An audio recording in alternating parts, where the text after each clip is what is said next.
మీ ప్రార్థనలు దేవుడు వింటున్నాడా అని ఎప్పుడైనా అనిపించిందా? కొన్నిసార్లు మనం బాధలో ఏడుస్తూ ప్రార్థిస్తాం, కానీ పరిస్థితులు వెంటనే మారకపోతే మనసు నిరాశ చెందుతుంది. నా మొర్ర దేవుని చెంతకి చేరుతున్నదా అని అనిపిస్తూ ఉంది. శ్రమలు, కన్నీళ్ళు, ఒత్తిడులు మన హృదయాన్ని అలసిపోయేలా చేస్తాయి. కానీ దేవుడు మన ప్రార్థనలను ఎప్పుడూ నిర్లక్ష్యం చేయడు. మనము నిజమైన హృదయంతో ఆయనను పిలిచినప్పుడు ఆయన మన మొరను ఆలకిస్తాడు. మనతో ఎల్లప్పుడూ ఉండే యేసుక్రీస్తు వారు మన శ్రమలలో మనకు తోడుగా నిలుస్తారు. ఆయన మన బాధలను మాత్రమే కాదు, మన విమోచనాన్ని కూడా సిద్ధం చేస్తూ ఉన్నాడు. ఈరోజు నీ కన్నీళ్ళు ఉన్నా రేపు దేవుడు నీకు సంతోషాన్ని ఇస్తాడు.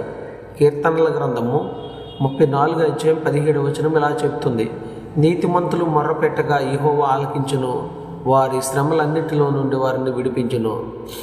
చిన్న ప్రార్థన. ప్రభువా, మా మొర్రలను ఆలకించినందుకు కృతజ్ఞతలు.